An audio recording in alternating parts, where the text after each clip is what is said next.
Thank you, Dr. Bovet, one more time. In the next few minutes, I would like to speak to you about Presbylasik XTRA. Presbyopia, a common problem with the need for new solutions.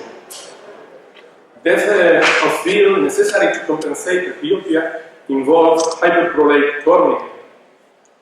Before starting Presbylasik XTRA, we have analyzed our first 240 patients, Presbylasik patients, with more than 20 months of follow-up. Presbylasik XTRA. It is a new concept, accelerators linking during a femtopresbylasik procedure. We can consider it as a development procedure. In the last few years, the corneal cross-linking has revolutionized the keratoconus and corneal surgery management. LASIK induces corneal weakening. You can see, for example, if you work with 140 microns flap, you induce 25% on corneal weakening. Sphericity allows us to modulate the rate of spherical aberration. This relationship is the reason of the use of the principle of modulating the corneal sphericity Q factor for compensating presbyopia. The demarcation line during the femtolasik or Presbylasik XTRA is similar after conventional cross-linking. This indicates that the cross-linking has been performed. The ideal Presbylasik patient's profile is a patient between 40 and 60 years old, without cataracts, with density of the lens less than 20-25, with pentagon platform, with ACD greater than 2.50, white-to-white greater than 11.5, dynamic pupil between 4 and 6 mm, good binocularity, post-surgery keratometry between 39 and 47, hyperopia less than plus 4.50, myopia less minus 4, and astigmatism less 1.50. We use the FCAT software. We work in Presbylasik. In myopia patients, we change the Q factor between 0 to -1, modifying the hyperopic with Cernic. In hyperopia, we change the Q factor between -0.25 to -0.8, modifying to the hyperopic with the Cernic. Spherical aberration modification increases the focus. Using the Cernic, we can modify the hyperopic shift. With our Presbylasik in low myopia, the analysis of the result has been much more satisfactory than I expected. You can see, for example, one case, right eye -1.50, -0.75 of astigmatism in right eye, in the left -1.75, -0.50. You can see the binocular and corrective visual acuity 1.0 J1, J2. 4 years after the surgery, 2020 J1, J2. I prefer to use advanced monomission in pseudophakic patients and in not ideal patient profile.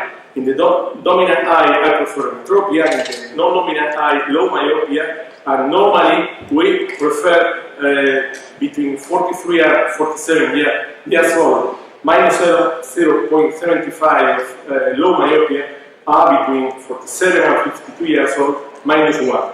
With our software FCAT, we change the corneal sphericity in both eyes, initial Q -0.2 and the target Q -0.6, only when we work with advanced monovision. The pseudophakia is not, in my experience, a good option for Presbylasik. I prefer advanced monovision. In presbyopia, in metropia patients, we need to select very well the metropic patients for Presbylasik. They take 3 and 4 months to reach J2. I prefer other options unless the pharmacological treatment are after 55 years old refractive lens exchange.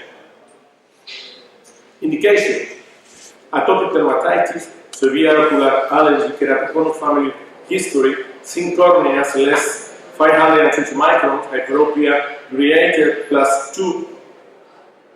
Retreatment, especially if we don't know the thickness of the flap, differences of astigmatism between both eyes greater than -1, superior and inferior asymmetry between 1.53 dioptries, and coma greater 0.3. The side effect with Presbylasik XTRA has less than grade 1, well-controlled corticosteroid, and disappear before the second month. Superficial infected keratitis, similar to our experience with Presbylasik and similar ambient, and high photophobia between first and second months, responsive to corticosteroid. We have not observed overall ratio. We have had no cases of line vision loss at 3 months. We observe no changes in the endothelial cell count. We have not observed any cases of diffuse lamellar keratitis. In conclusion, being the corneal biomechanics involved in the pathophysiology of laser revelation hyperopic, preferably modify the biomechanical properties of the cornea can be beneficial to avoid this Presbylasik progression. LASIK XTRA for high-risk patients may be a complementary, effective, and safe treatment against the risk of ectasia. In addition, it has shown greater stability than standard Presbylasik in patients with borderline cornea. In appropriate patients, the results are precise and predictable with very good quality of vision. There is not single and definitive technique, so the ophthalmologist must know them all in depth to give appropriate guidance to the patients. The patients must have adequate motivation to learn and understand the expected benefit and the inherent limitation of the proposed surgery. Thank you for all the Presbymania group. And in the next years, I have the honor to organize the Presbymania 2015 in my island in Gran Canaria in Spain. We will wait for you. We will stay a week. Thank you for your Thank you. Any question about LASIK and XTRA, or Presbylasik and XTRA treatment? Very quick comment. With all the patients, Vicente, your patients are predominantly old, 40 to 60. Charlie's patients were obviously younger cases. Okay? But you have to remember that in older corneas, naturally the cornea is stiffer because it contains less water. And going by that, you, meaning your older patient, you should get less regression compared with the younger patients. So if you get no regression, the younger patient you get some. But more to it, there's a worldwide, we all know, people smoke less and less and less. It will be interesting to see which patients regress, if they are smokers or non-smokers. Why? Because the corneas for smokers tends to be drier and therefore stiffer. So the study was already done with smokers. Yeah. We know that the smoker's cornea is quite more stiff than the other one. It's already done by Stereozyla. We show that old smoker doesn't need any extra performance because the cornea. It's already done. It's already done. And normally the regression is for the epithelia hyperplasia.